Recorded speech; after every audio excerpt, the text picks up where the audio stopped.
Dan tidak pernah aja mempisarannya sampai lah, tidak pernah ya satu aja. Maksud saya, kami memang secara politik itu tidak cocok lah. Tetapi saya juga, terutama saya, itu ngerti betul soal pemerintahan. Sehingga saya memisahkan antara urusan politik dengan urusan pemerintahan.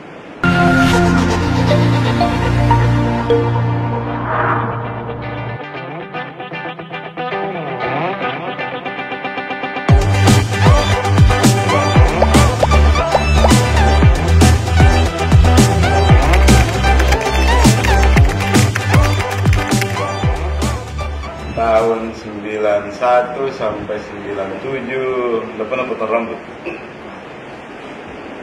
Sudah 97 Desember, 1 tahun kemudian berarti 98 baru, 7 tahun.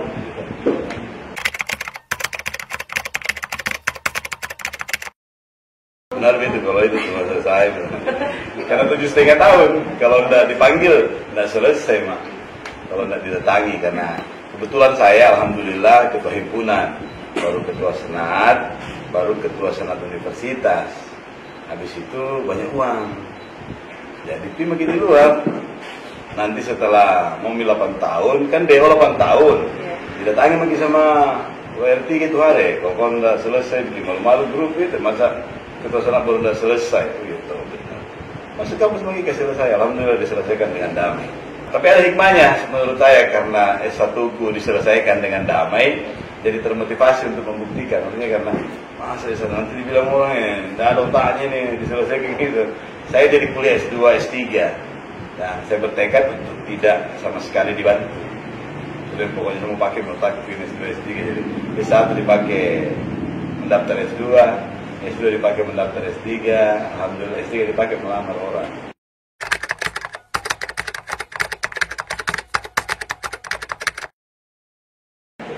Yang benar itu S1 kan komunikasi, S2 komunikasi bisnis. Jadi S2 itu komunikasi bisnis, karena kan konsen di bisnis makin ceritanya. Jadi S1 komunikasi bisnis.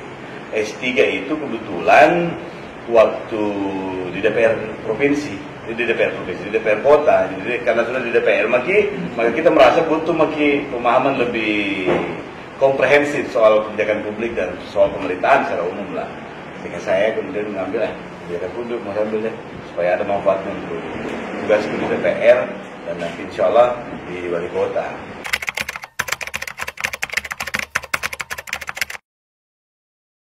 Kalau di kampus 2 aja, di luar banyak. Kalau di kampus sama kuliah, alhamdulillah 2 aja yang tertipu. Banyak ketemu dengan di kampus, tetapi sebenarnya bukan cuma mahasiswa, saya lebih banyak dengan sopir PT.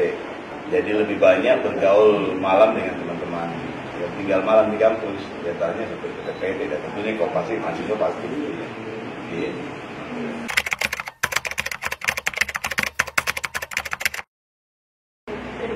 Iya, 2004, 26 Desember 2014, pas nanya Aceh, ketemunya sore, minggu depannya saya lamar. Jadi saya lamar dia, kalau saya tidak salah 3 Januari, saya menikahnya April, mau saya menikah Februari, tapi tak bangga ke orang tuanya, jadi itu cepat-cepat, kau belum tahu siapa kan, dari mana seluruh.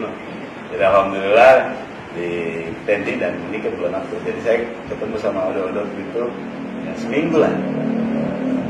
Saya yakin nih, seminggu itu sudah yakin. Nah, sudah bisa lamar dulu, diterima pribadi baru orang tua datang.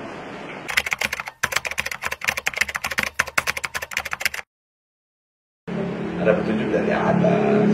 Jadi setelah ketemu, karena kan kita sudah tua nih ceritanya, sudah berumur nih. Jadi saya banyak sholat. Saya istihara, banyak sholat tengah malam, minta petunjuk, dan ternyata banyak tanda-tanda itu. Jadi alhamdulillah, aja saya sampai ke niat.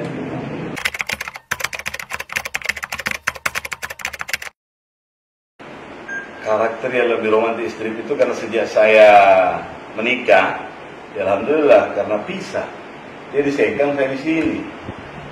Tetapi yang kalau saya sama-sama, alhamdulillah karena dia membuat yang kopi. Pasti itu kalau di tempat tidur itu yang paling romantis. Maksudnya tempat tidur itu bukan kegiatan biologisnya, tetapi ngobrol-ngobrolnya.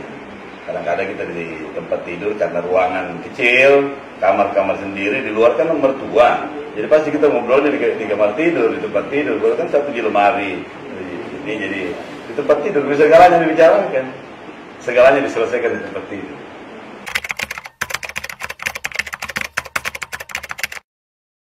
Istri saya itu hampir tidak pernah terlibat di kegiatan publik.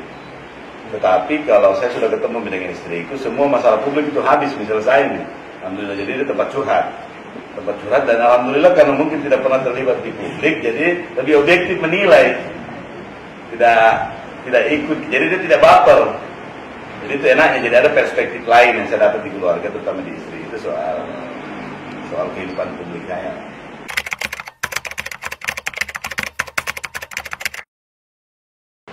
Saya ingat sekali itu tahun 2004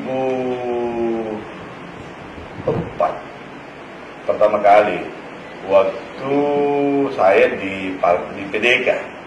Dulu ngantornya kita di Sungai Sadar. Jadi teman-teman kasih nama Deng Icar, bukan Deng Icar. Deng Icar dituliskan, Kak. Deng Icar. Saya tidak tahu dia apa sengaja atau tidak, tetapi itulah kemudian menyangkut di hati. Pada momen itu juga dipanggil di Sumbernya, kan tahu, Bang? Mulai di situ. Mulai teman-teman branding, saya juga belakangan baru sadar, Sumbernya Makassar. Jadi mulai dari situ. Jadi sebenarnya bukan momen Pilwali.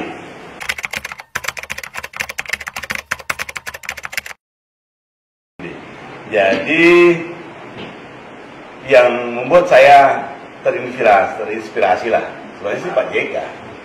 Pak JK yang saya lihat memang sehari-hari ini kan kagum juga lihat Pak JK ini kasih damai Aceh, kasih damai macam-macam lah. Kemudian ternyata kehidupannya juga tidak miskin-miskin amat atau tidak tinggi juga susah-susah. Ternyata kemudian memberi manfaat ke banyak orang itu juga memberi energi yang luar biasa. Saya rasakan ngobrol-ngobrol sama dia. Ini juga saya menganggap kok enak pada ini. Dan ternyata memang tuh sejak aktif di Palmera, kampus juga sudah sering sih. Tetapi pas jadi ketua Palmera itu terasa gitu aura-aura positifnya orang itu juga mengalir pada saat kita memberikan bantuan, memberikan perhatian lah. Karena kan kita juga terbatas, jadi dalam konteks bantuan barangkali tidak juga, pada tidak perhatian, berbagi. Ya. Ternyata status sosial saya banyak dipengaruhi dari situ, dan saya juga merasakan itu bahwa saya dihargai orang itu karena terlibat di persoalan itu. Dan memang impresinya orang itu berbeda pada saat kami ini kan, saya sebenarnya kita juga ini aktif di HIPMI, di Kadin, di pengusaha. Ternyata beda sekali impresinya orang pada saat kita bergaul dalam komunitas bisnis dengan komunitas sosial. Itu penghargaannya orang di komunitas sosial itu lebih alamiah, lebih tulus, lebih apa, dan ternyata itu yang mungkin mempengaruhi, ternyata lebih enjoy, lebih nyaman.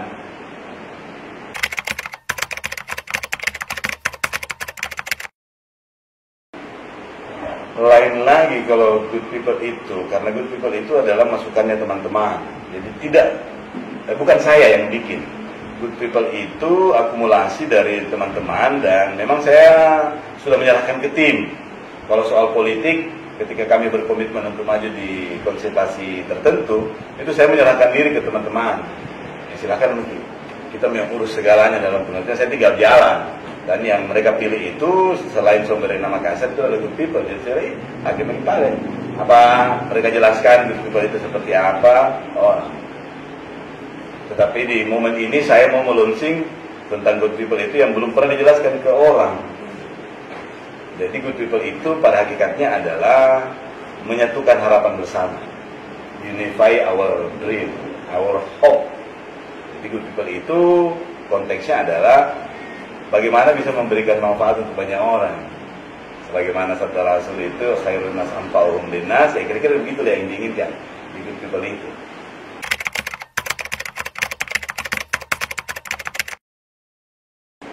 Tidak pernah aja memang pisarannya sampai lah, dengan tidak pernah ya satu lain. Maksud saya, kami memang secara politik itu tidak cocok lah. Tetapi saya juga, terutama saya, itu ngerti betul soal pemerintahan, sehingga saya memisahkan antara urusan politik dengan urusan pemerintahan. Jadi kalau urusan pemerintahan itu digagal urusan dengan perbedaan politik, kan itu adalah tanggung jawab bersama sebagai pasangan, dan itu kolektif sampai 2018 kemarin, sehingga saya bertanggung jawab dengan pilihan itu. Yang namanya suami istri, ya apapun yang terjadi di dalam nggak boleh orang tahu, walaupun secara politik memang ada perbedaan-perbedaan mendasar, cara pandang dan seterusnya, tetapi saya menganggap bahwa tidak boleh mempengaruhi situasi pemerintahan, sehingga saya terutama bertanggung jawab untuk tetap memperlihatkan situasi yang tidak boleh mempengaruhi urusan pemerintahan.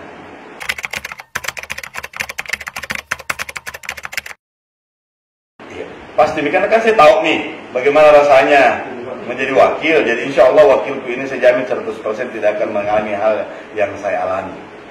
Kenapa? Karena saya tahu bahwa memang ya sakitnya tuh di sini. Jadi saya udah paham, dan saya bukan manusia kalau saya membiarkan wakilku nanti itu merasakan hal yang sama.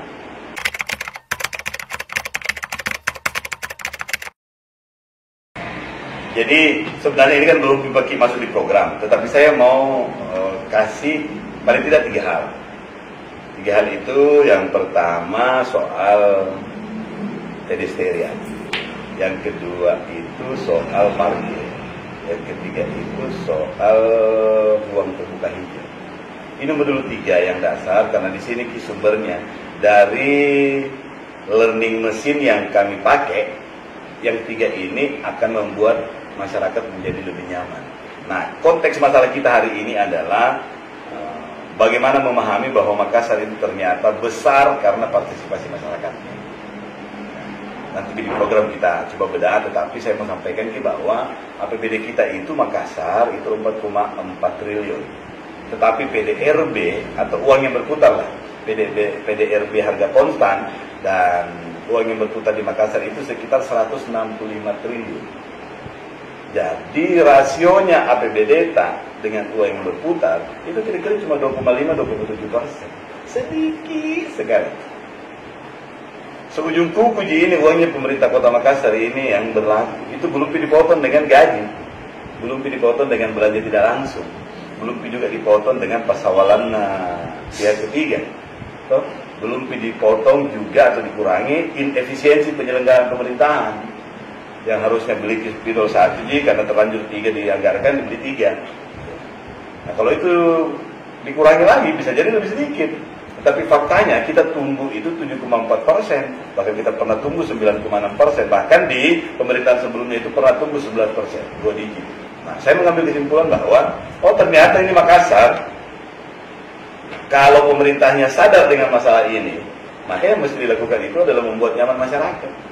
Supaya masyarakat itu kalau bekerja itu benar-benar enak, benar-benar nyaman.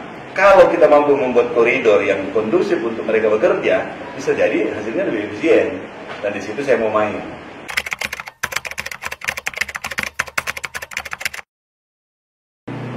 Kalau mau menyatukan harapan, ya harus pilih Dengical memang. Karena Dengical yang relatif mengerti apa yang menjadi keinginan bersama itu. Sehingga kalau kita mau potensi kita berkembang dengan baik sama-sama dengan maksimal, maka sebaiknya kita pilih Dengical. Dan mereka mesti menginternalisasi pilihan itu bahwa kalau sama kita Dengical, ya layaklah dan pantaslah untuk dikasih harapan di pundaknya, supaya nanti ada sebagian urusan kita itu yang mesti dikerjakan oleh pemerintah, supaya kita semua itu bisa bekerja dengan maksimal dan ujung-ujungnya lebih produktif. Kenapa? Karena analoginya kita cuma punya waktu 8 jam untuk bekerja. 8 jam untuk keluarga, 8 jam untuk istirahat, keluarga dan sosial. Kalau ada urusan pekerjaannya kita yang membutuhkan energi lebih, yang seharusnya di urusan pemerintah, maka kita akan menghabiskan banyak waktu untuk yang lainnya. Akhirnya tidak efisien.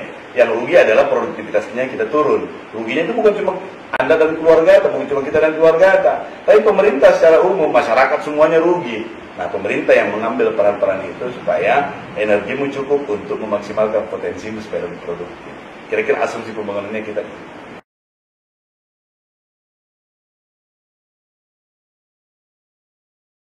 Nah, selain wawancara nih kan, kami punya game. Iya. Ini kuis. Ya langsung dijawab. Ya. Yes. Langsung siap deh. Weekend seru ya. Milih yang tersini. Sayangku. Dan Nikomanto. Teman. Jadi dosen atau jadi ustaz? Jadi ustaz dong. Ustaz atau politisi? Ustaz. Motor atau mobil? Motor. Gunung atau pantai? Gunung. Contoh atau palu basah? Palu basah. Ditikung atau nikung? No choice. Sakit gigi atau sakit hati? Sakit hati. Saingan terkuat? Nggak ada. Api atau nonya? Nggak ada.